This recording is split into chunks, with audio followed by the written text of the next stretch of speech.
Welcome, ladies and gentlemen. You are here for another full spectrum survival live show. We're discussing the headlines for America and for around the world. We do have a lot going on today. We have people calling for Donald Trump and Elon Musk to both be removed from this planet, both be deleted and smoked. We have a lot of people saying that the Ukrainian and the Russian deal is going to go through, maybe as close as Easter. Now, if we do start to see this, I expect Ukraine to fight back. They're already saying that they have not received the money that they were promised. And the audacity for this joke to be up here in front of everybody saying, you haven't given me enough money. That's my money. That's your money. And not only are they wasting it through fraud and corruption, they're also sending it over and promising it to these other countries. So there's a lot going on. Why don't you guys go ahead and drop in where you're coming in from? For me, I'm at the southern end of the Appalachian Trail. We are at the northern part of Alabama. We are watching a couple of storms come through. We do have some cold weather on the way. Did you see the Detroit video where it flooded and then like 48, 72 hours later, it was completely frozen? So the vehicles that were flooded in the streets now were complete ice up to the windows. It's crazy. I think we have that video lined up and we're going to get to that today. Let's go ahead and do some call-ins and shout-outs. We have Valerie Ledbetter, Louisiana. Glad to have you here. Jason, Ohio. Ruthann, we are calling in from Dothan, Alabama, not too far away. Independence, Missouri. We've got Delaware, what's shaking? Jamie Burns. Another Arkansas, West Palm Beach. Yeah, you saw that video? That's absolutely crazy. South Louisiana, New Hampshire. Linda Hope says, God bless humanity. We need a lot of it, don't we? San Antonio, Texas, 23 degrees. Eastern Arkansas, Missouri. Again, we do have a lot of Missouri watchers in the house tonight. We've got Panhandle, Texas, checking in. Rebecca over in Texas. Grand Canyon, Arizona. Hey, Peggy Jones in Alabama also. Danelle in Florida. California, Massachusetts. Portugal, I like to see that. I always like it when we have people from other countries in here. Ontario, Canada, which we probably have some Australias. If Troy gets in here tonight, we might even have a couple of Asian nations in here tonight. So a lot's going on. Let's go ahead and get to some of what's happening. This is the Secretary of Treasury, Scott Bessent, confirming that the penny is going to no longer be produced. So you're living through a pretty historic time here, folks, where we're not going to have a penny that is circulating in new minting. That might not seem like a big deal because they've already taken us pretty much off of cash and coins. But it is a big deal. It's a historic deal. So it's something that once they get us used to this type of thing, then you're only going to have, well, no longer nickels and then no longer dimes. And then we'll just keep the quarters because quarters make sense. And the thing that you need to read between the lines here to see the puzzle that we're putting together or the forest beyond the trees is that a penny costing 3 pennies to make tells you that our economy is broken. That's what it's telling you right there. If what should cost less than a penny, remember the government was supposed to make money on this. So if what costs less than a penny to make costs 3 of them to make, we have a economic breaking point that was reached whenever that happened. Getting rid of the penny. Brett, I've got to say, President Trump wants to make the penny extinct, and that's part of the cost savings. Cost about 3 cents to make 1 cent, and even in Washington, that math doesn't work. So it's going soon. It's going soon. Are you definitively getting rid of the penny? So going soon, we probably don't have much time left that we're going to have the penny here in circulation, or at least new pennies being minted in circulation. According to the Washington Post, U.S. Secretary of Defense Pete Hegseth, he recently signed a memo. I want to turn this around. Oh, I already did, so you guys can read it with me. This orders senior leaders at the Pentagon across the U.S. military. They must begin to develop plans to cut 40% of our defense budget by the year 2030. They're going to do increments of 8% per year. The United States defense budget in 2025 is $850 billion. With a B, billion dollars. It drastically has grown since the 2010s. Now, they say that this is because of a threat from China and Russia, but where did it really go? Well, they took all of our money. And Brad, don't change your colors. I don't know what happened with the camera today. I was trying to mess with it, but we're just sticking with it. So we got what we got. It was either this or no video. The memo ordered that the proposed cuts be drawn up by February 24th. 17 categories of defense spending are being prohibited from the cuts. This includes U.S.-Mexico's border, modernization of nuclear weapons, missile defense systems, and the acquisition of submarines and one-way attack drones. Do you know what a one-way attack drone is actually called? Suicide drone. It goes in there and never comes back. It's only meant to take out a target. And there's a lot that are being built right now. Out there who's planning on doing it, you know, the thing that we all wake up every day hoping we'll see in the news. So this person is absolutely psychotic. And I want you to realize that. This person is psychotic. They're obviously ill in mental health.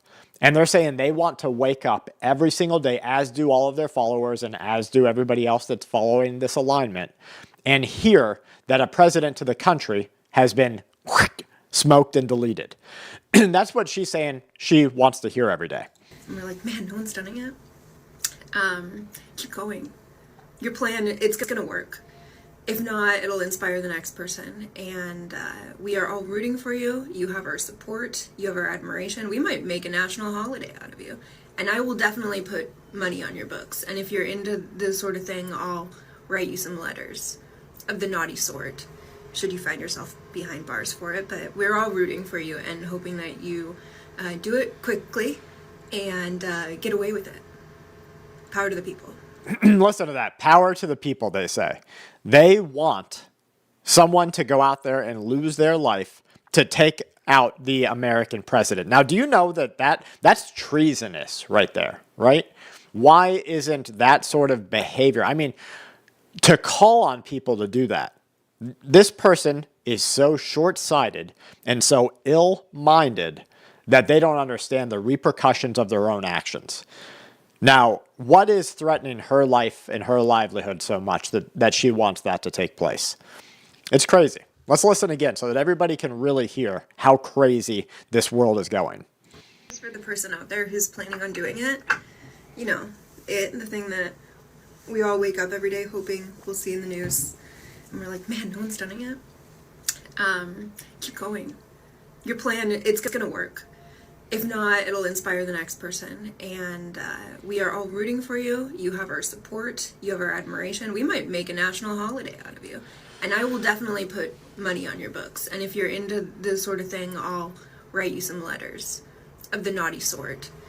So this person's offering to put money on the books in jail of the person who tries to smoke a president of the United States or anybody in the power to do it.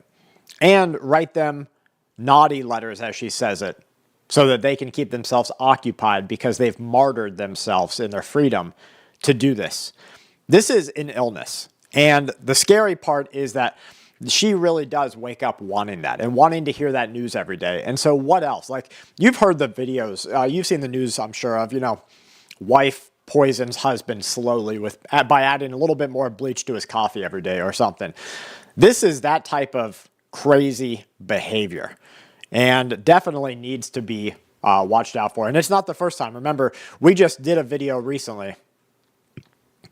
We just did a video the other day. Maybe it was yesterday, of another person calling for the same thing while walking down the street. Sad times, guys. The children who came across you about some of the children who came across the border were trafficked across the border in the last administration. 520,000 of them, to be precise, unaccompanied children trafficked across the border. Hundreds of thousands of them lost and now being exploited by companies like Tyson's Food, for example. Let me just give you an example of bad corporate behavior. Tyson's Food has closed down 2 major plants in my state, the state of Missouri, just in the last year and a half. They have canceled contracts with farmers. They have put thousands of workers in my state out of business, and yet we know from the investigations done by the New York Times and others that they have huge numbers of illegal child labor in their supply chains, in their factories. They are putting children who are trafficked here to work. So they're firing American workers, but they are exploiting child workers. Will you go after companies like Tyson's and anyone else who would violate our labor laws and exploit children while they are firing American workers? Yes, it's an important remit under the Department of Labor, as you know, to protect and not exploit all workers, but certainly child labor. Now, we really get little glimpses into just how bad things are on videos like this, where you have government officials talking to each other about the literal atrocities, the horrors that are happening. And we all just go about our daily life like, oh, yeah, I know that happens. Or yesterday it was a conspiracy, but today in a bit of duality, the government accepts that it's happening. This guy's saying, Tyson, how can you make those allegations or show the proof that this is happening, and yet a company like that is still operating, still making profits? How is that any different than a cartel operating, the mafia operating, the Crips and the Bloods operating, some Middle Eastern extremist group operating? Where is the difference there? Not only is the food poisoning the people, their minds are being poisoned. Something's got to break here, guys. How can this even be allowed to take place? Should not be accepted by anybody in America. And the Department of Labor has the enforcement capability to double down if they knowingly are breaking the law and exploiting children in their factories. I think we've got to make the penalties even tougher. Senator Booker and I have bipartisan legislation to do that. And again, it is pro-worker to say we're going to protect Americans who are working legally, and we're not going to allow children to be exploited in this country, or people trafficked into this country to be exploited for the purpose of profits by these mega corporations. You get the exact change if it doesn't benefit them, then you don't get it. Yeah, you don't get any change if it doesn't benefit them. Hey, Derek, glad to see you tonight. Glad to see you about some of the children who came across the border, were trafficked across the border in the last administration. Now, I just saw a video that I couldn't put up here because it was pretty raw, and it wouldn't be allowed to stay up on YouTube. And it was a trafficker, and this trafficker was out here admitting all that he has done, talking about the thousands, absolute thousands of people that he has taken across the border. And we're talking thousands of people here, folks, like absolute maddening numbers of people. Children didn't matter. Women didn't matter. Fighting age men didn't matter. Gang members didn't matter. No matter what he was doing, he was taking them across the border because it's money. And the fact that we have allowed corruption like this to exist is absolutely crazy. I mean, we're not anywhere near the end of this. 19th, to demonstrate the readiness of the U.S. nuclear forces and provide confidence in the lethality and effectiveness of our nation's... Okay, I'm going to mute this, but what they're talking about here is the launching of the Minuteman III silo-based ICBM, Intercontinental Ballistic Missile. Now, it did not have a nuclear payload on it. The bad thing is we haven't, even though we have sent an absolute massive amount of money to the defense industry, we haven't gotten that much better, right? Because I've seen too many fails in the missile system deliveries and the payloads that we have tried to create. There's been too many fails because you have these corporations, these military industrial contracts that do nothing but soak money and then put out a little bit of innovation. So I don't know if we're ready to fight Russia or China. Hey, good evening, Doria. Glad to have you here. Death fog coming to Florida. Last time it was here, I got a migraine. Last time it was there, I got sick for like 35 days. So hopefully it's not the same position. Now, these people are saying the U.S. is flexing its military strength. Guys, the Minuteman system is not a military strength, in my opinion. It's a last-ditch effort. Everyone's about to get smoked themselves. And so many more. Now, here's good news. Not everybody says, Brad, you don't ever cover good news. Here's some good news for everybody. Here's what Trump's saying they're going to do with the money that they have taken from the fraudulent practices in USAID and in government spending. Trump says he's going to possibly give it back to you. Now, again, I'm waiting for the proof in the pudding, right? Right now, it's just a promise, maybe an idea.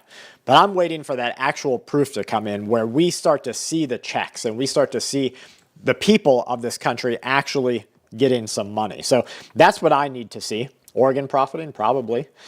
And that's what I need to see happen, because right now that's not happening, and all we're actually seeing is promises. So Trump better start following through. More. I mean, so many companies that want to come to the White House and have a little news conference all the time. I said, oh, that's not this one. Okay. So here he's talking about companies wanting to do news conferences, but it's against the same backdrop. We'll get to it in a second. You just announce it, but they want to come, and I'll do that. I don't mind doing that. Too much anytime fibbing they want to is go right. 10 billion or more, I'm there.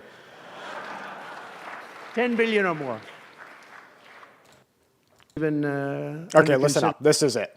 Consideration a new concept where we give 20% of the Doge savings to American citizens and 20% goes to paying down debt, because the numbers are incredible, Elon.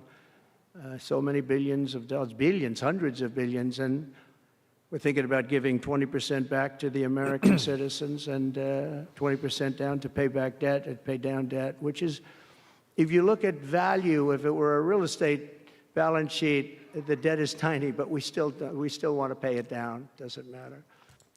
So here's Trump saying that they're going to start to send you checks as a percentage, hey Lori, as a percentage of the savings that are being found out by the Department of Government Efficiency.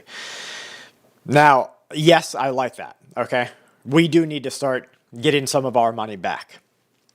Are we going to get our money back from the Ukrainian deal? No, never. What happened the last time we got money from the government? You remember them, stimulus checks, PPE loans. What happened the last time we got money from the government? It's never free money, folks. And so even though this sounds like a good deal, I'm afraid that they'll use this, maybe not at Trump's directive, maybe not at Doge, but somebody along the line, maybe not even this administration, somebody along the line is going to use this to take more money from you. And to them, it's a investment into the American citizen, and they want that return. There's even under consideration a new concept where we Inflation give went crazy, 20% that's of right. the Doge savings to American citizens and 20% goes to paying down debt, because the numbers are incredible, Elon. Now, if you want to actually make change, what do we need to see? I need to see less taxation across the board, irrevocably less. You can't take it back. No future administrations. It needs to be written into the laws of the American people that they have been screwed for too long, and it's time to give it back.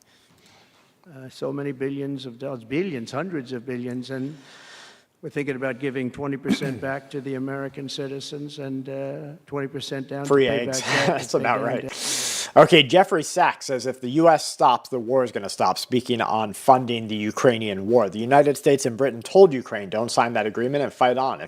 If Europe acts like 27 individual countries, it's going to get picked to pieces, he says. Let's listen up. About because the members of parliament, if the United States stops, the war is going to stop.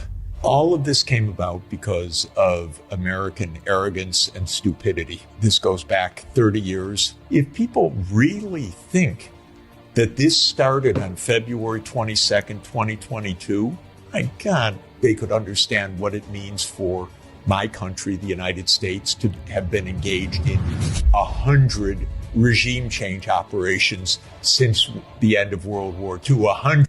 So he's talking about the fact that Negotiations. Now the Europeans and Zelensky are saying, oh my God. Well, you're not going to have that. If we stop, only if America stops will these wars stop. That sounds a lot like what we've seen other world leaders say.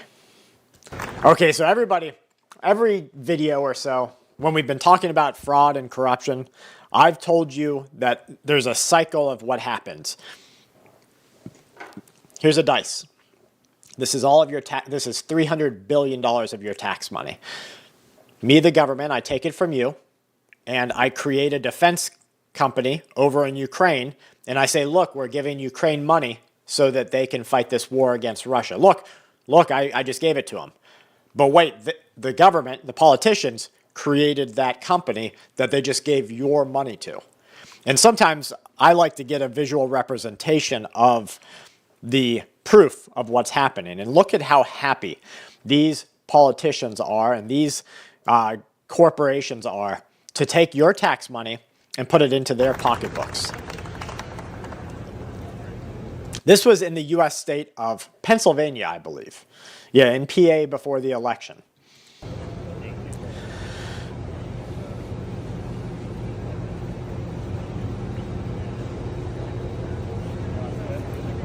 Hey, Tina. Yeah, that's cold. Stay safe.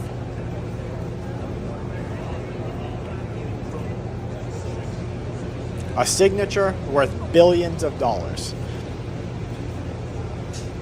Absolute madness, guys. So this is them taking your money and putting it into their own pocketbooks. And we need to stand up in realization that that is happening. You are being screwed. Now here's Senator Schumer. I'm sure you guys remember Senator Schumer. He never cooks his own food, so much so that he posted his own picture of grilling raw hamburger patties with cheese right on top of it without anyone even thinking to say, hey, by the time that hamburger patty cooks, because it was raw, like right out of the freezer, by the time that cooks, the cheese is going to be burnt and you can't eat that. But here he goes talking about how you can't just cut away all of the wasteful spending and fraud and corruption. You have to instead, I guess, just let it happen. Wasteful spending in government that needs to be cut. Do you agree with Doge in that sense? Of course there's some wasteful spending, but you don't use a meat axe and cut everything. We need to look at each program. We need to go through Congress and see what's wasteful and move to eliminate it, and what's very not wasteful but very much needed. I'll give you one example. They went after community health centers in Medicaid. They're among the most efficient producers of health care we have, yet they tried to eliminate them. Now, first of all, that's false. Nobody tried to eliminate the community health centers. Come on. How do we not? We need to start putting these politicians in jail every time that they make a false statement, a lie. Maybe not no charges even. Just the cops come, they put them in handcuffs, they get them in front of a mugshot, and then they put them in jail for a 24-hour hold. They're like the old drunk tanks. We need to have, more morale tanks, or we need to have lie tanks. They come, they pick up these suckers, they put them in handcuffs, they get a mugshot that gets widely published to the country with their lie underneath. They have to sit there for 24 hours, and then they get out tomorrow. It's no harm, no foul, right? They don't lose their money. They don't lose their absolute joke of a control and power that they have. They don't lose all their net worth. No, they just go in the lie tank. So that's what we need to have, because what is happening right now where they can just sit here and lie to us every day. And people, guys, you're smart. Our community is smart enough to see through the lies. But the people, our countrymen, the women in this country, the children that read and hear this garbage, they don't know that it's a lie. They're not smart enough to know that it's a lie, or they're so heavily invested in it that they don't even realize it's a lie.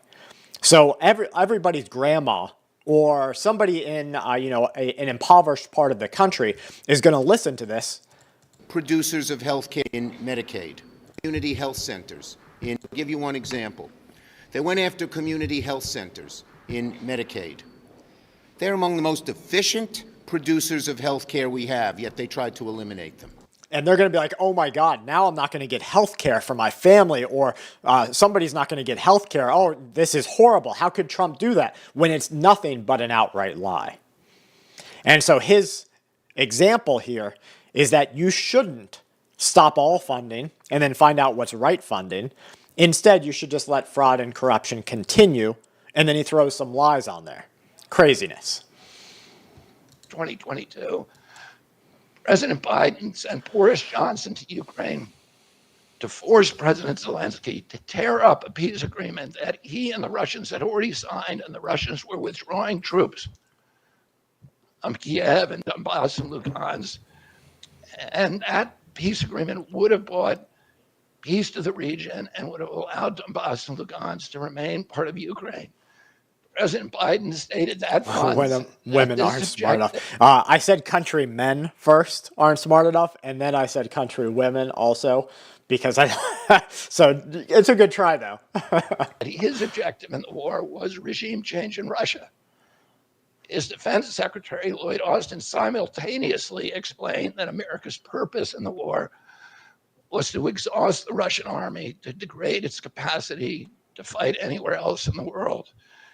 These objectives, of course, have nothing to do with what they were telling Americans. I don't even think we need to fire them. I think we need just public condemnation and an acceptance of their lies. Like, you know how on some things, like Twitter, they fact check you, right? Sometimes they're wrong, sometimes they're right. But we need that kind of system for these politicians. Like, oh, you lied? Well, here, you just got fact checked with 24 hours in jail. About protecting Ukraine's sovereignty. Eastern European officials, they're telling newspaper outlets that there are discussions that are ongoing right now with regards to the withdrawal of all U.S. troops from countries in Europe that joined the alliance after 1990.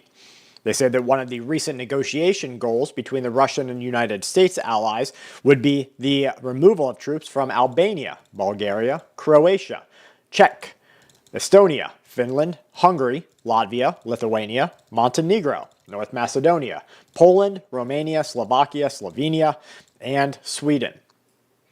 Now, I don't know if that's actually going to be something that we will see. It's probably just going to be a slimming down of the militarization of certain areas. And the fact that we are sending all of your money to these countries and defense of these countries, and they're not paying in their own, well, I would say, yeah, bring our kids back home. Have them go to the Canadian and the Mexican border. Have them get these human traffickers inside the country, outside the country. Have this chain stopped. That's what needs to happen. So, absolutely. I guess did this ever take place? I've been on this screen that said we will begin shortly forever. 10 minutes in, 25. Our principles that align with the President's bold approach to leadership and economic growth. Please, ladies and gentlemen, join me in welcoming 45th and 47th President of the United States, Donald J. Trump. I can't play that. Still can't play it.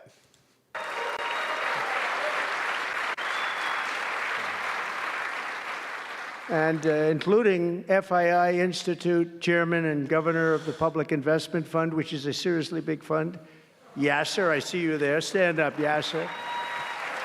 Everyone knows Yasser. Thank you. Great guy, great person. And Finance Minister Mohammed, thank you very much. Thank you. Right. Yeah, Zelensky does not want that party to stop. Good to see you again. That's pretty good, Finance Minister. How can the escorts of the booger sugar keep flowing if the river stops? Other parts of the world, not so good, but that one is good.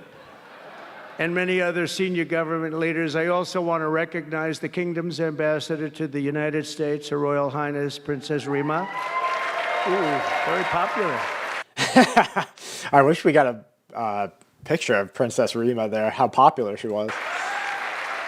Very popular. Wow. That's very nice. Sitting next to Elon. Wow, you couldn't do better than that, huh? Maybe we're going to have Elon Musk's 23rd baby popping out from the FII Institute meeting with Donald Trump here. As well as my own special envoy to the Middle East, who's really done a fantastic job, Steve Witkoff. Thank you, Steve. He's been busy. And Michael Waltz is here. Where is Michael? Michael's been so busy. They've been going back and forth and back. Hey, Talladega. A woman who is just voted the most powerful woman anywhere in the world. No, I'm going to go with Princess Rima, but she was voted the most powerful woman anywhere in the world, Susie Wiles. Thank you. All right, guys, I want to take a quick second to please ask you, I'm begging you, literally begging you here. Make sure you subscribe to the channel and that you've clicked that bell alert icon that's somewhere down there. Let me get a picture of it. YouTube bell icon. Most people know what it looks like. This little thing here, unless you click it and check it to all, it's not going to send you an alert when the lives come up or when other videos come up. So I'm literally begging you. please click that button, because we have so many people that say, hey, I didn't get alerted to this live, or I missed the show, because YouTube doesn't, this isn't the kind of information that YouTube loves to propagate, right? This is the kind of information that doesn't help certain agendas. And so I want to thank you for being a member here, a subscriber. Please make sure you click that bell icon. Thank you. Most powerful woman. That's pretty good. We have to talk to you about that, Susie. It's pretty good. And also, we all know Jared Kushner, a very special guy. Thank you, Jared. Thank you. Now, I will say, you know, I wasn't too pleased that we had two different elderly gentlemen potentially running for the presidency, you know, between Biden and Donald Trump.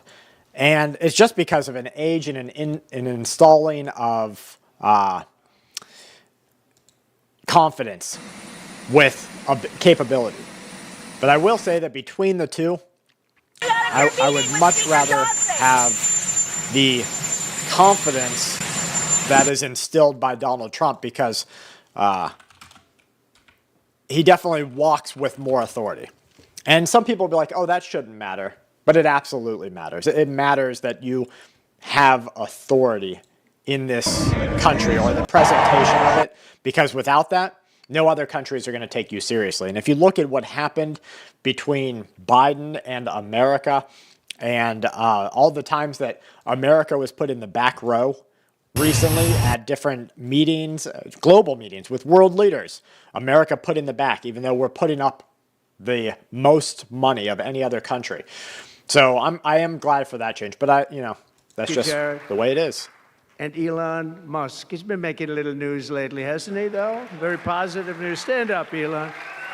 He's a great guy. Hey, Roxanne. We try to.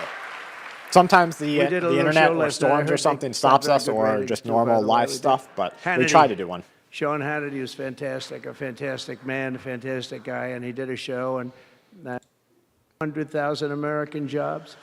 Oracle and OpenAI and SoftBank are now up, and the results are incredible. And every country is taking them back. They're sending their criminals to us, and they're all taking them back. We had a little problem with a couple of them that ended very quickly. And because some said, we don't really want MS-13 back in our country. But I said, congratulations, you're taking them back. And they take them back. And by the way, Europe and other places ought to start also doing that. They better start looking at immigration, because it's really hurting Europe very, very badly. And they better get smart, and they better get tough before it's too late. Hey, Troy, we talked about you early in the show. I said we're probably going to have a friend from Australia here. Let's see, we've got Immigration UK.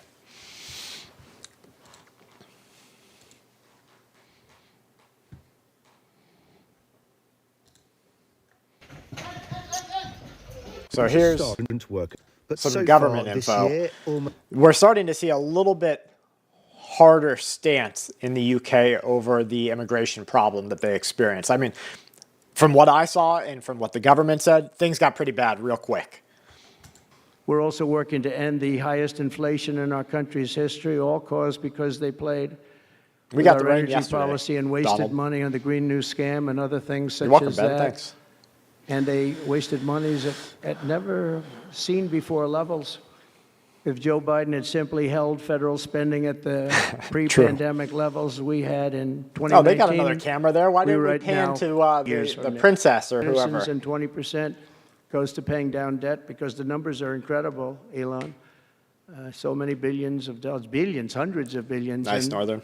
We're thinking about giving 20% back to the American citizens and 20% down to pay back debt. Yeah, the UK and other European countries are really ready to go to toe for Ukraine, and they're really ready to send off the kids for Ukraine, and that's sad, guys. I don't want to see that, but we need to not. Yeah, that's right, Troy.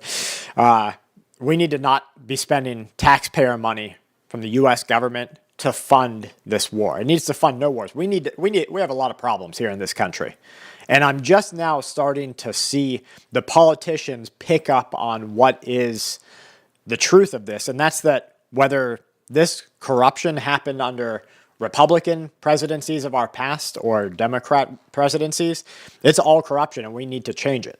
Down debt, which is, Princess had a hood if on. you look at value, if it were a real estate balance sheet, Hey, Jan. the debt is tiny, but we still want to pay it down. Doesn't matter. We don't look at it as a piece of real estate. I keep seeing It's America. We're Flintstone gonna when get I it read down this thing in through the back. Intelligence, hard work. And Reminds me of my as vitamins. Elon said, a word called caring. You have to care. By doing this, Americans will tell us where there's waste. They'll be reporting it themselves. They participate. Yeah, we do need more farms. And we did a post on RFK Jr., him saying that there's an initiative right now, because right now the farming problem that we have is really a problem in the country. They have made farming, to get food onto our tables, they've made it so not economical and not affordable for the farmers even, that they have to go into massive amounts of debt to the government. And the government gives them contracts and gives them money and does these different deals that keep prices in check. It should be that every farmer doesn't have to play by the government's rules, can actually go and get you food, put it on the table, and then the competition becomes in quality and price. And so good quality, of course, you're going to pay a little bit more. Lower quality, you're going to pay a little bit less more. A little bit less for. So that needs to be our farming situation. But right now they have it so that the tractors cost too much, the equipment costs too much, and then the farmers, not only are they taking government vig, they're also paying illegal immigrants to do all their manual labor. And they're paying people way under the table, and you and I get screwed at the end of the day. We get glyphosate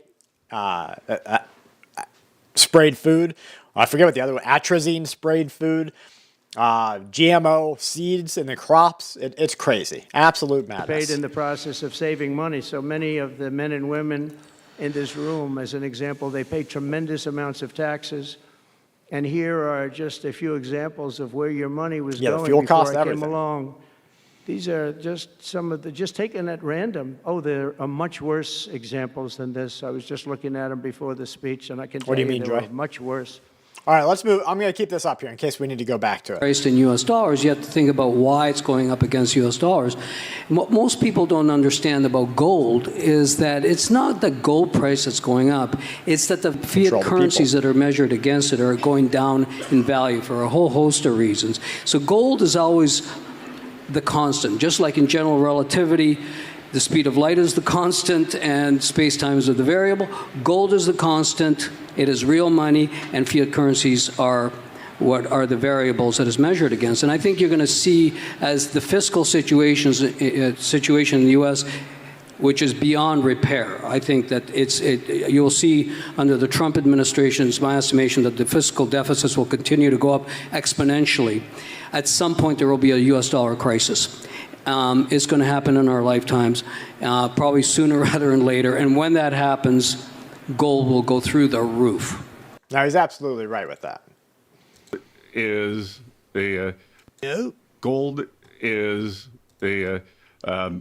not a fiat currency. There's a limited amount. It is recognized as a store of value.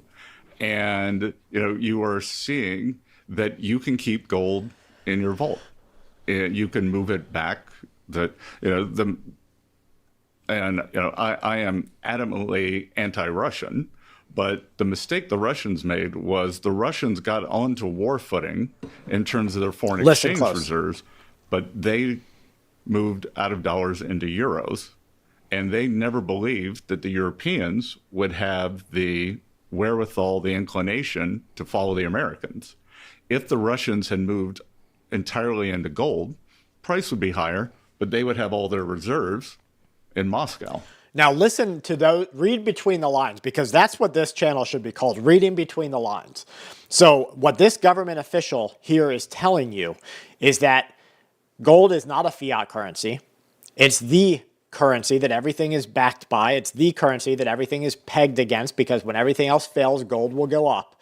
And what he's telling you is that Russia made a mistake. And in Russia's mistake, they didn't hold their gold before war. And now, this is where we're reading between these lines here.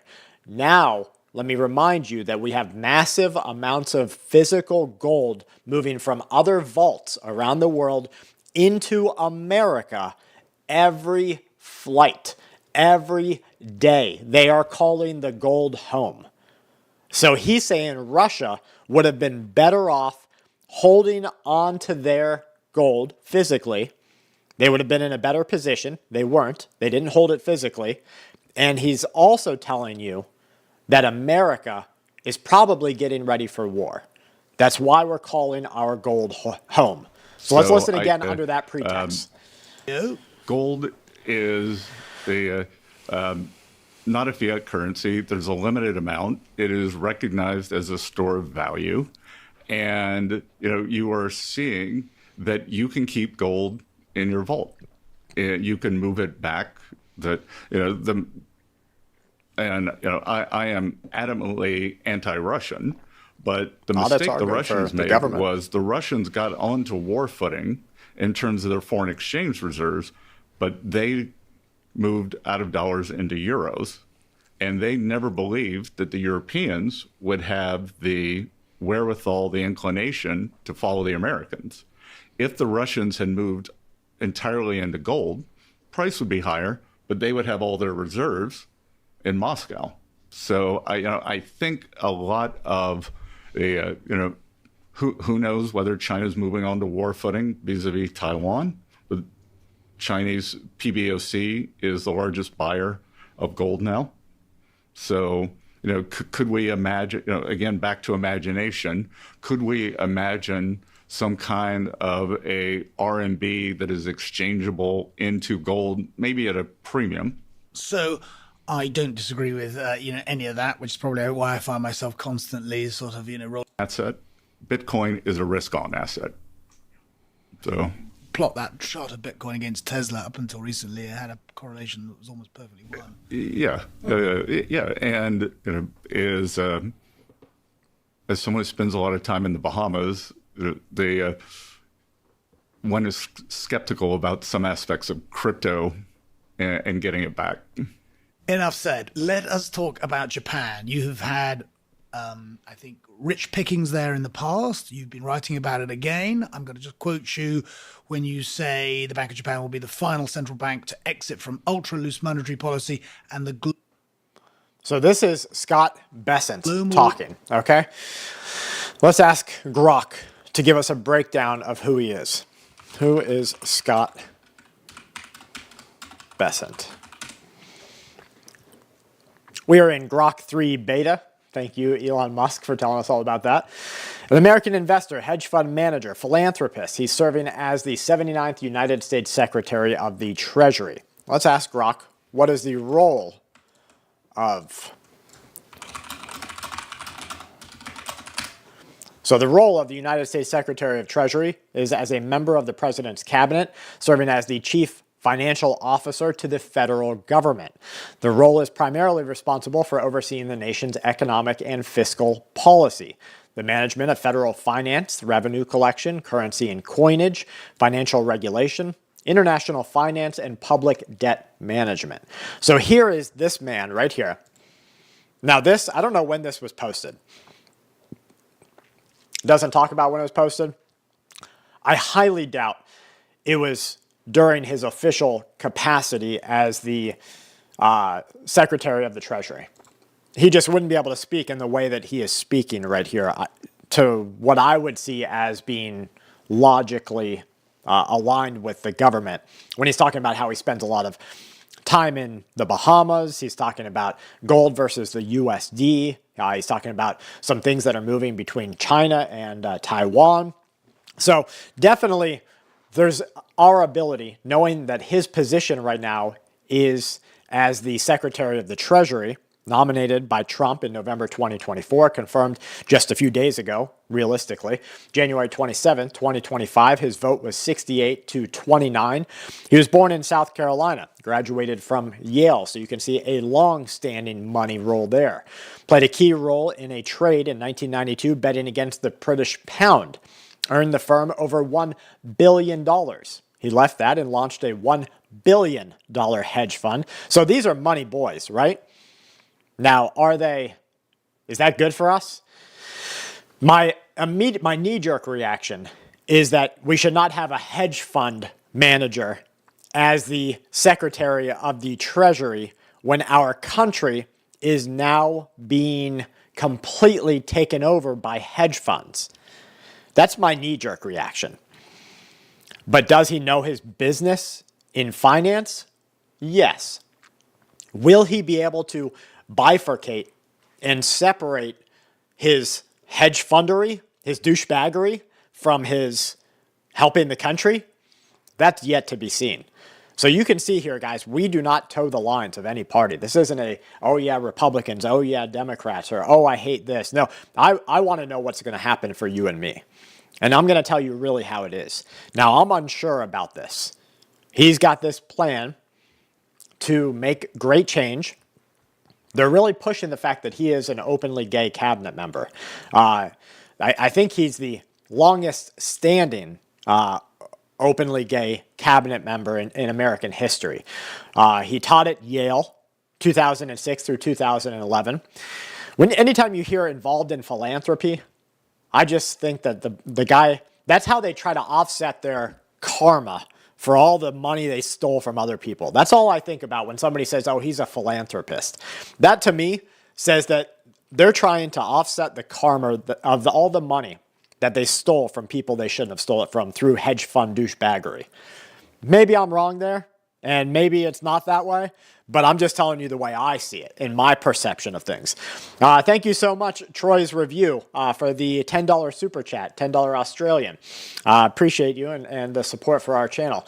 So we'll just have to kind of wait and see what happens here. Gold is the...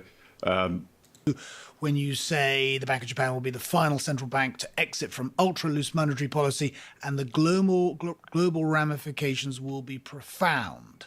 Now, as I follow these currencies, I did run the I catch a lot of charts hate for it, William. Japan's purchasing power parity Thanks, is Katie. the most extreme Appreciate ever it. witnessed.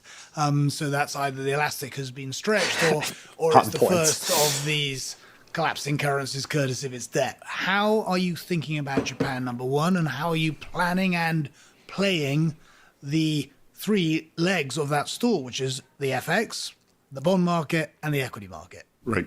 So... this guy that's interviewing him that here, stool, he's screaming CIA op to me, like MI6 op.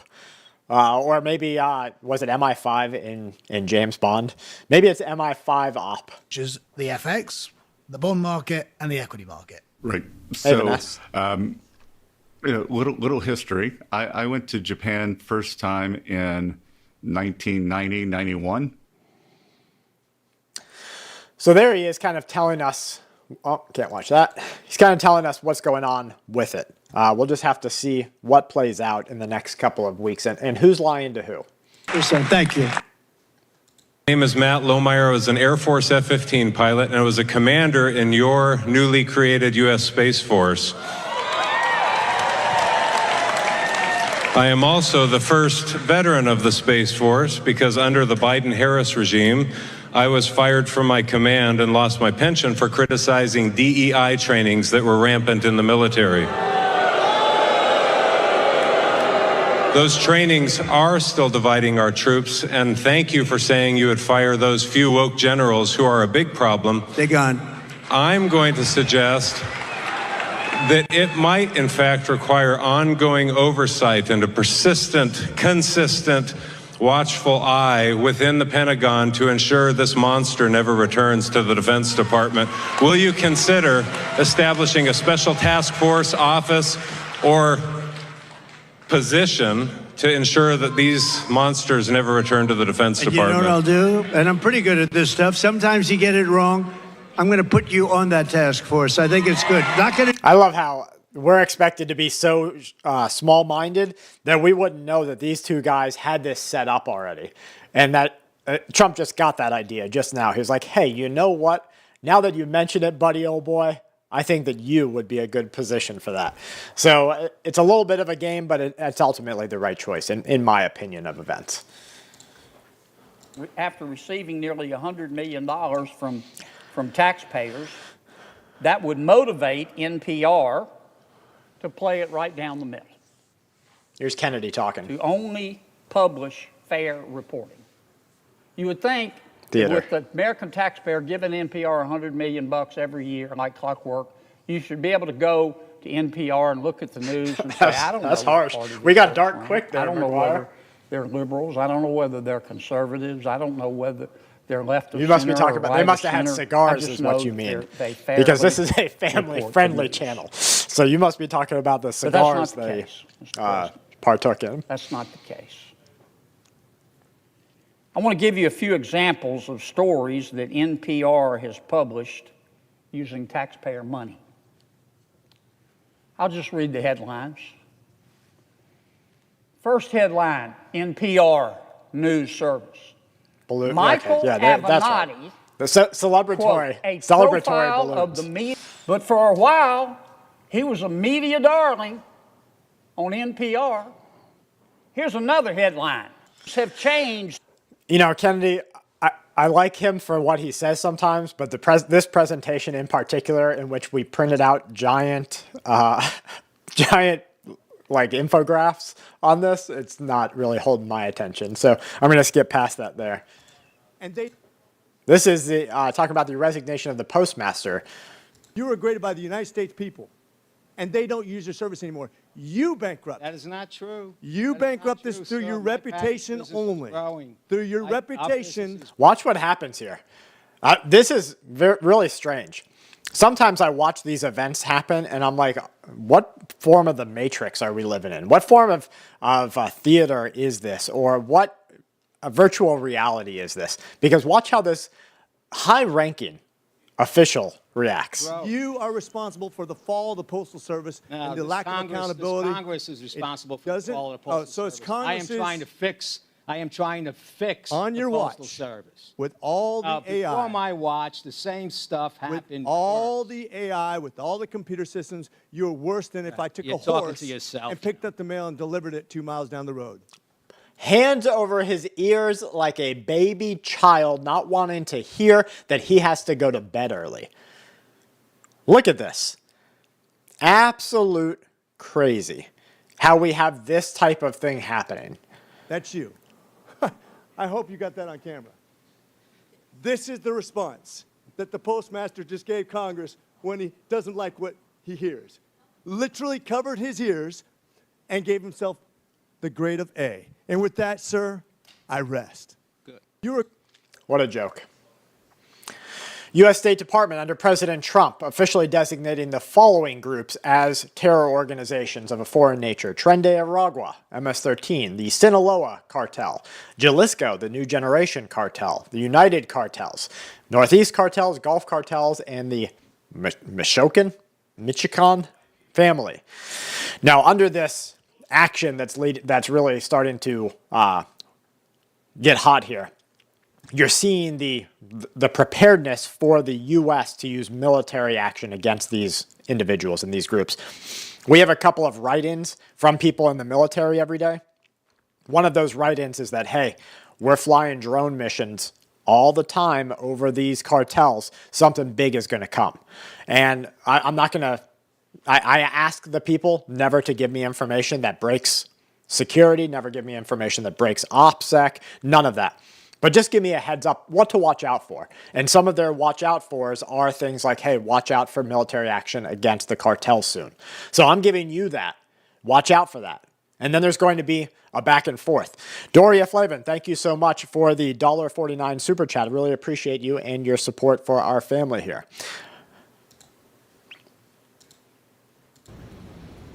This is just, I put this in here because it showed up, and I just want to remind you guys, do not assume that what you can't see is there. If you're driving into waters like this, do not just keep driving into it. Crazy that this guy's just like, oh, okay, well, I'm sure my little Ford Ranger could make it through no problem. Fine, no problem there. But what about another vehicle? Or what about one that gets washed away? You know, it only takes a tiny amount of money. All right, money.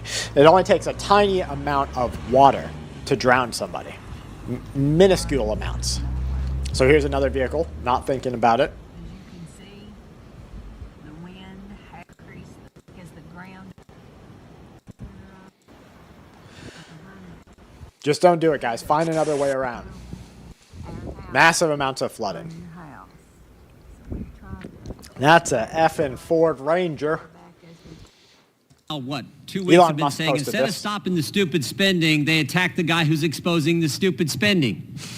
Glad for it. I think we Grow should them maybe eggs, get Papa rid of the Smart. stupid spending. Trans comic opera in Ireland, Sesame Street on Iraqi television. I think maybe we should focus on that. No. Make sure you're Can't polite do to each that. other on points. And I think this don't- just Joy wasn't underscores saying the anything that fundamental was, difference. she wasn't in any way speaking out of turn or out of community. Between the left and those of us in the Republican Party, those of us conservatives, the left thinks the bureaucrats are smarter than we the people.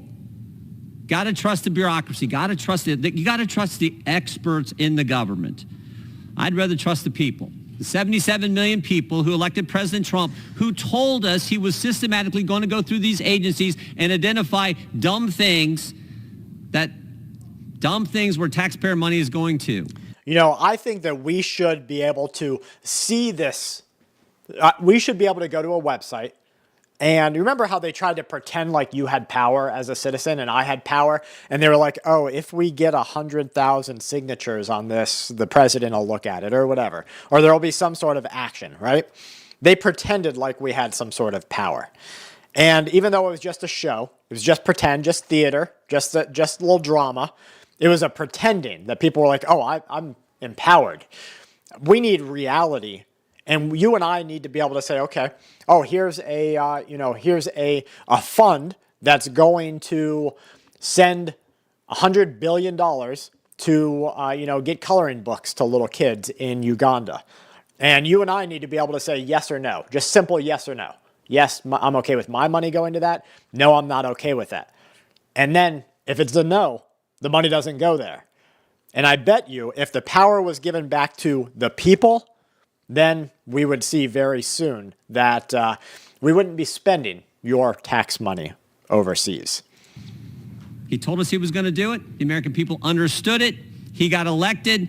Now he's carrying out that mission, and they're attacking the guy who's President Trump has put in charge of this effort. The bureaucrats who decided Big Bird and Bert and Ernie on Baghdad TV was a good use of taxpayer money, can't question them, can't do that. Can't question the people in the bureau. Can't question the 108,000 people who work at Treasury. No. They're smarter than the folks President Trump has asked to come in and look at where our tax money is going.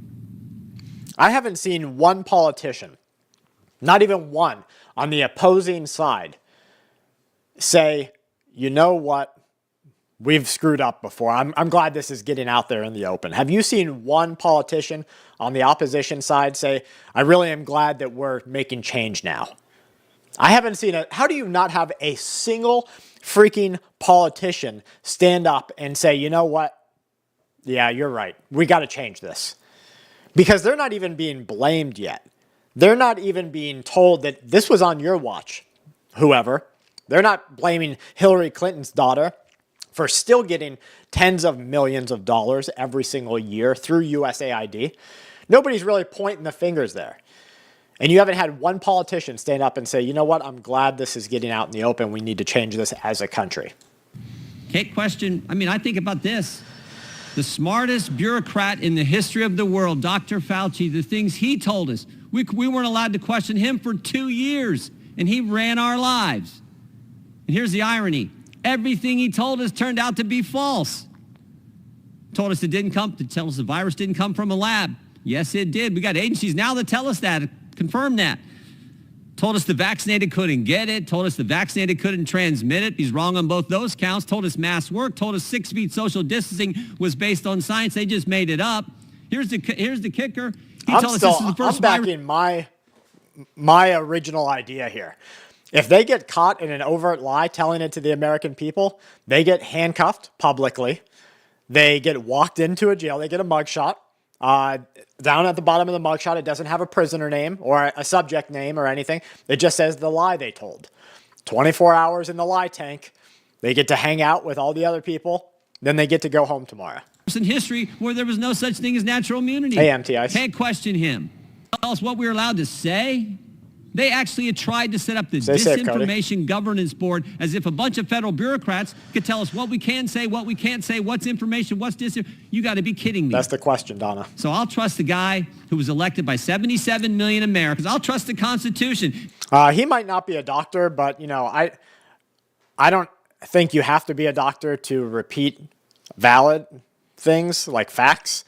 And, you know, I think that I could sit here and tell you that a banana has potassium, not because I'm a biologist or a scientist, but because I believe that the banana has potassium in it. And so that's what he's doing. He's not saying he's a doctor and so Fauci was wrong. No, he's saying, hey, you got caught in some lies here. The executive power shall be vested in a president of the United States. You know why they did that in the Constitution? Because that's the guy who puts his name on a ballot. It's DCX. So, you know, that's a funny thing about these planes. And I can't believe we have so many plane issues right now.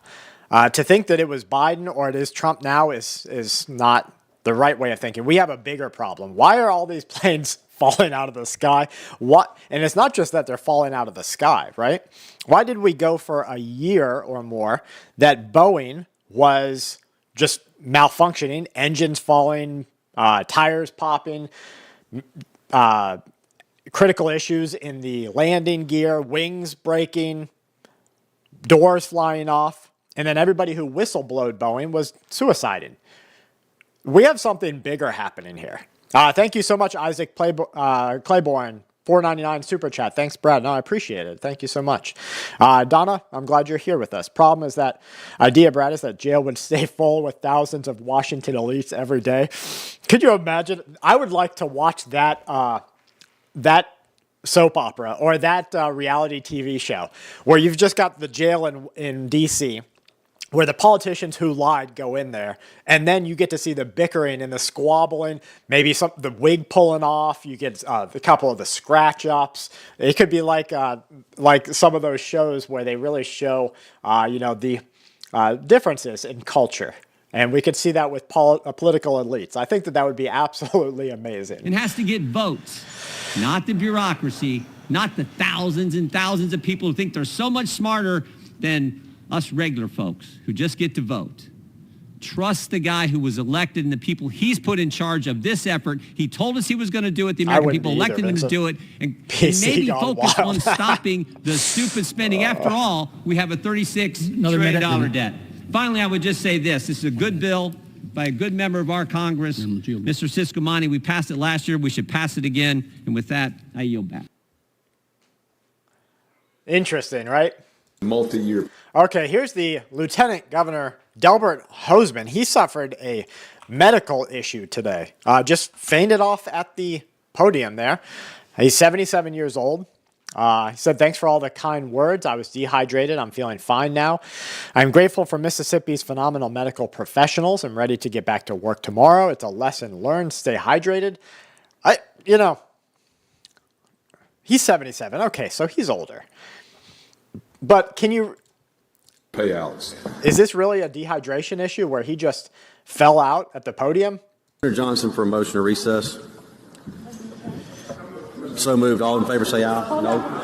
How does this guy think this dude just fainted out and they still need to follow a protocol here to say aye to get this paused? like anybody's going to be like, nay, let's just let him have a medical emergency in front of everyone else. Nay, I'm not voting aye on that. Sorry. To recess. So moved. All in favor say aye. No. There you go, bro. Get off the podium. Start using your brain. Where's Nick? He's right there. He's right here. We've got an nurse. Okay, good. We did. We recessed. Donna, absolutely. Should there be term limits for politicians? Abso-freaking-lutely. These are multi-year payouts. So, poor dude, I hope he's feeling better. This is the PM of Slovakia, Robert Fico. He says, I'm not here to walk hand in hand with Zelensky of Ukraine. I'm fed up with him. He is constantly begging and extorting others for money. This has to stop. I don't know about the potato rope he just talked about. Hey, Jordan, glad to see you here tonight. Okay, so here's Detroit, Michigan. So first Detroit had a huge flood, and then the flood froze. Guys, this is wild. This is weird. John McGuire, thank you so much for the super chat. Bad Goy, self-penalization for exceeding PG rating limits. Thank you for all you do. Brad, I appreciate that, McGuire. We'll keep on track here. Don't worry. We'll keep the PG ratings that YouTube likes to keep us at. Everybody can have their cigars and blow up their balloons.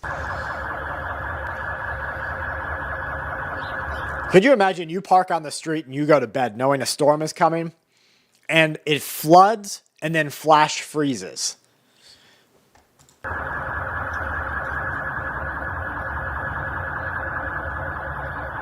And to think that we don't have some sort of emergency happening around our world with extreme weather events. And now I'm not here for telling you that this is because some dude's driving a diesel redneck truck in Florida. Florida man and his diesel truck have nothing to do with this. What's happening right here and what's bringing us to a world where we get flash floods that flash freeze right after has nothing to do with... You could sit out there all day long with chainsaws and diesel trucks and never get to this.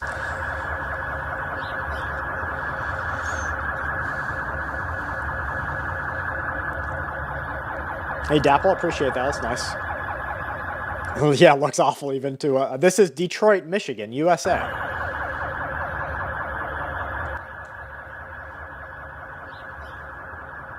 Crazy, right? Street hockey.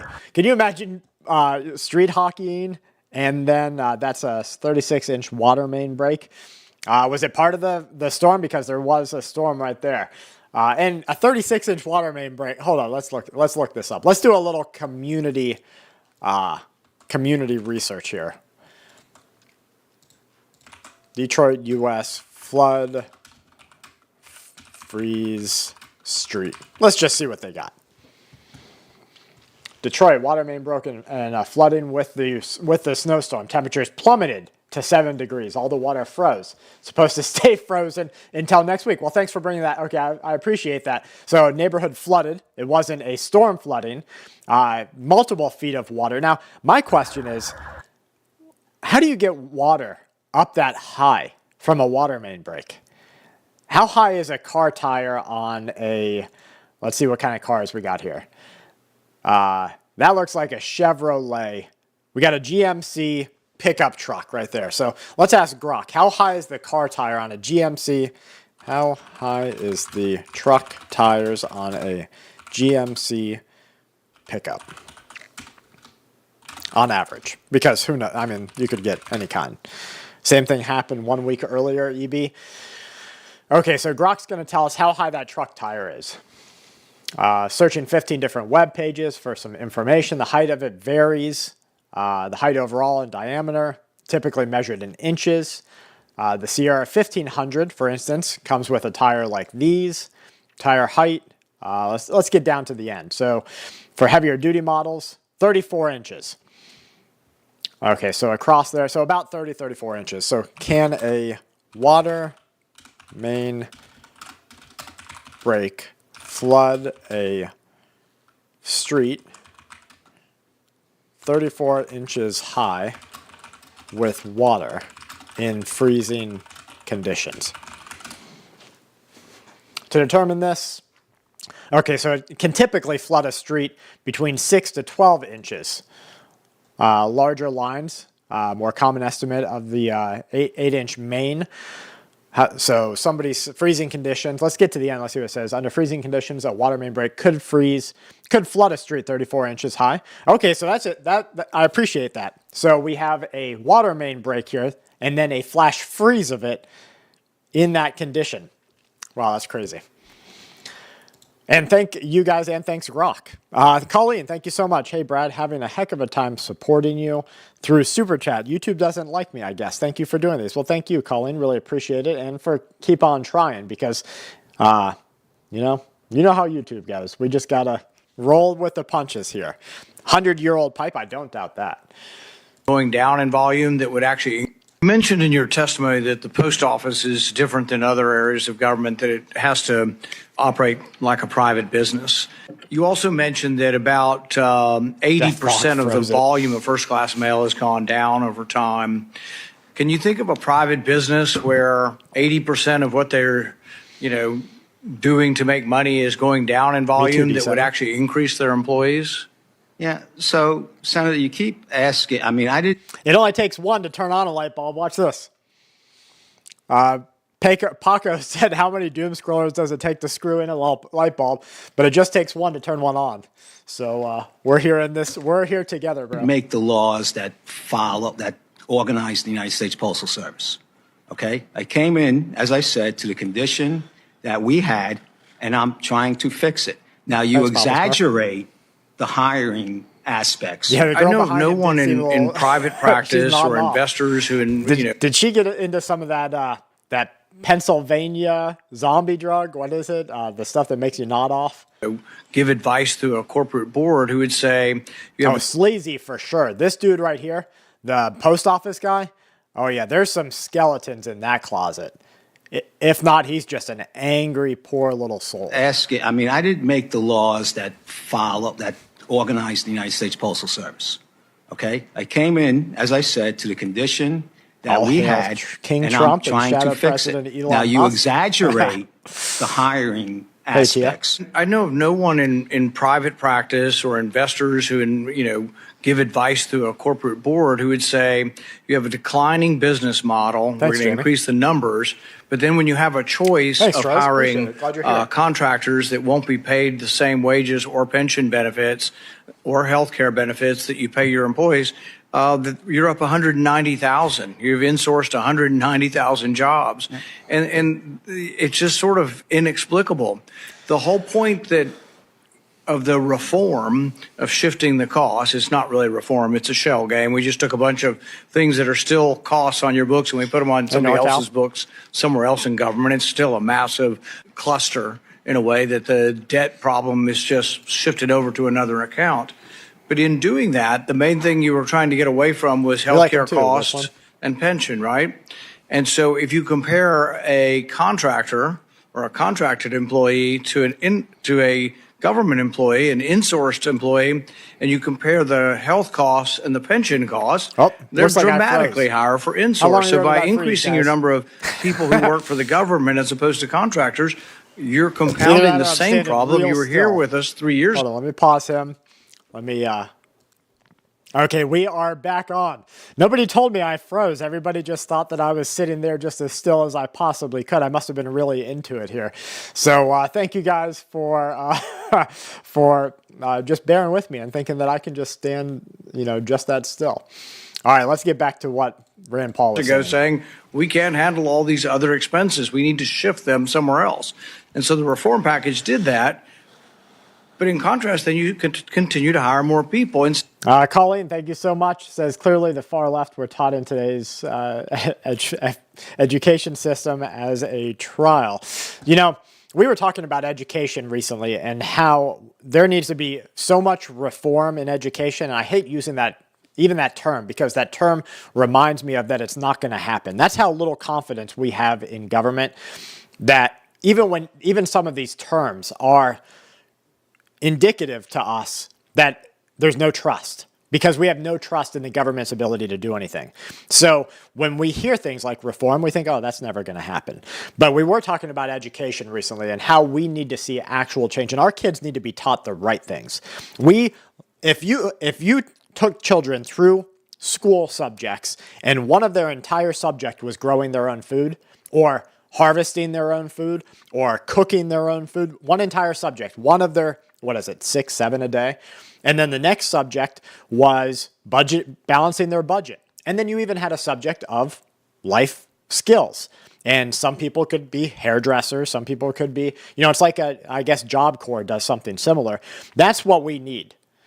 We don't need this system where they're literally filtering through 95% of our children to get the 5% they want to use in finance or as hedge fund leaders or to send to college. It's absolutely ridiculous. Instead of saying, well, we have all these extra costs associated with government labor, why don't we hire labor outside of the government and use contractors? So in isolation on one.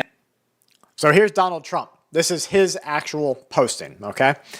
Donald Trump, 45th and 47th president of the USA, posted, think of it, a modestly successful comedian, Zelensky, talked the United States of America into spending $350 billion to go into a war that could not be won, that never had to start, but a war that he, without the USA and Trump, will never be able to settle.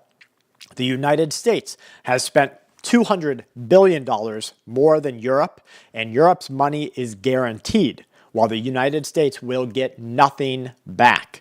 Why didn't, and then he throws in a little shade to Joe Biden, demand an equal return here? In that this war is far more important to Europe than it is to us. We have a big, beautiful ocean as separation. On top of this, Zelensky admits that half of the money we sent him is missing. He says Zelensky refuses to have elections, very low in Ukrainian polls. The only thing he was good at was playing Biden like a fiddle. A dictator without elections, he says. Zelensky better move fast or he is not going to have a country left. In the meantime, we are successfully negotiating an end to the war with Russia, something, I'll admit, only Trump and the Trump administration, he toots his own horn a little bit there, could do. He continues. The previous president never tried. Europe has failed to bring peace. Zelensky probably wants to keep this gravy train going. He says, I love Ukraine, but Zelensky has done a terrible job. His country is shattered, and millions have unnecessarily died. And so it continues. Now, those are pretty... Hey, Storm, glad to have you here tonight. Those are pretty strong things to say as the president to the USA. Now, what does that mean? What's really happening behind the scenes there? I'm here to say I got to flip this backwards. New York hasn't labored under a king in over 250 years. And we are not. We sure as hell are not going to... Sufan Ahmad, thank you so much. It is $5 USD, by the way. Thanks for letting me know of the currency exchange, too, because I would have been looking that up. It's the price of a large Starbucks in Malaysia. How much does your coffee cost with inflation? I drink coffee every day, and I can say I have never bought a cup of coffee outside of, I've never bought one. I'll buy the grounds. My wife will make an espresso, or she'll make a coffee pot coffee, or a French press coffee. But I imagine, and I'm just guessing here, somebody else let me know, I imagine like a McDonald's coffee is a couple of dollars, and a Starbucks here is probably like $7, something crazy, $9. But for me, it's at home because I just can't see buying that out. And I appreciate you. So I'm going to take that, and I am going to instead buy more coffee for home. So thank you. Start now. The streets of this city where battles were fought. We stood up to a king, and we won then. And we will... And then it's not even a matter of smart. It's just like there's some things that I'm like, oh, yeah, that's worth paying someone else to do for me. But sometimes, and I'm going to be a little bit, I call coffee, I drink it every day. I love it. I love what its properties. I love the fact that there's studies out there that tell you coffee drinkers have lower colon cancer. You know, it does good things for you.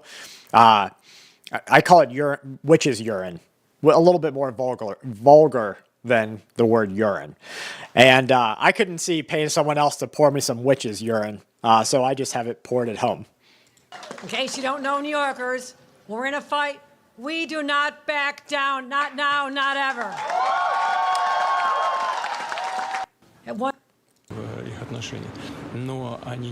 So Putin, I don't speak Russian, but if the translation of this is to be believed, they say that Trump has to push harder on Ukraine, move faster. He promised 24 hours. $10 after tax, says Melissa, from my previous go-to. Wild. 7-Eleven. Yeah, they're cheering for more taxes. They're cheering for that gravy train. Ever since I quit smoking, Troy says, I can't stand the taste of coffee anymore. Now I drink tea. Brad needs to launch his own line of FSS bag coffee called Doom Brew. You're onto something, Paco. I got to take this comment out of here. You hit the big one. Doom Brew. You have long supported Ukraine, aid to Ukraine. Are you at all concerned about the president's rhetoric blaming Ukraine for starting the war and calling for elections in Ukraine, which is what Vladimir Putin is calling for? I think what I'm in support of is a peaceful outcome and result in Ukraine. And I think right now the administration, the president, and his team are working to achieve that. And I think right now you got to give them some space.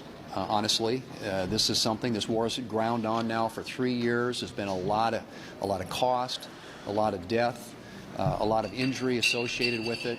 And I think it's in everybody's best interest, Ukraine, Russia, Europe, the United States, if they can bring about a peaceful conclusion to the war. And so that's what this is about right now.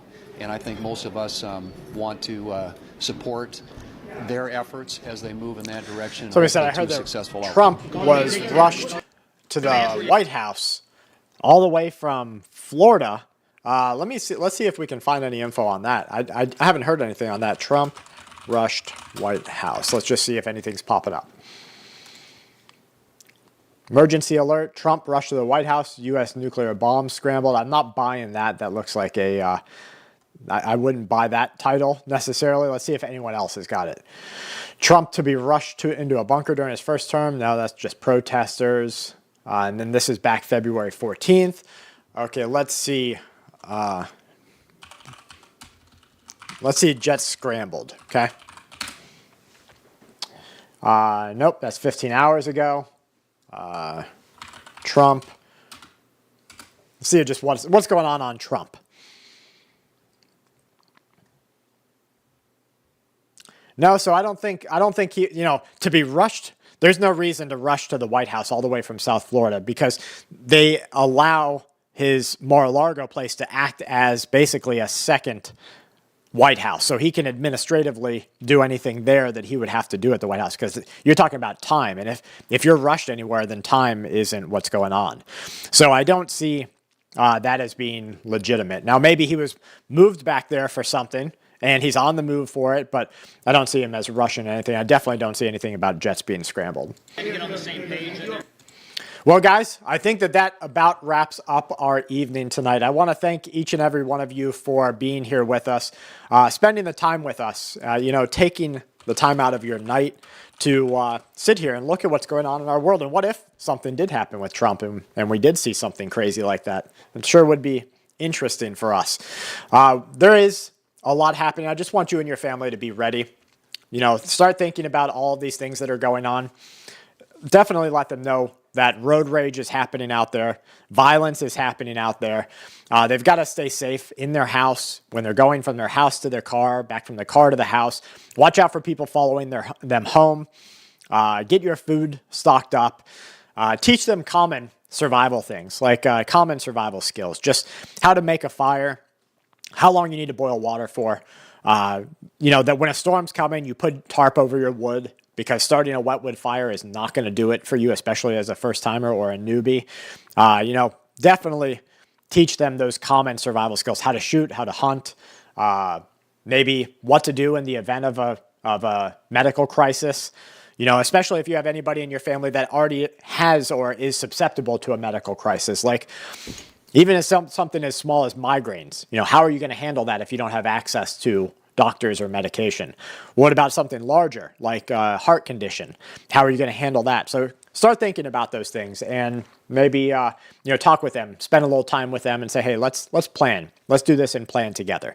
Thank you guys, from my family to yours. I appreciate you all for being here. Thank you so much for all of these super chats that came through. Our mods we only have 2 mods on this channel. Can you believe that? Because we haven't ever needed more. And I'm so thankful for that. And even tonight when there was a little bit of back and forth, all it took was a little, hey, let's just all be friends. And that was it. It's over. We don't need to squabble amongst each other because at the end of the day, it's literally them versus us. And when you know that we're all just kind of watching it from the sidelines and seeing how bad it's going to be when it starts to affect us, the people. Thank you, guys. Thanks for the doom brew laugh. Thanks, McGuire, for that other laugh about the balloons and the cigars. And I appreciate all of you for being here. From my family to yours, please stay safe. We'll see you.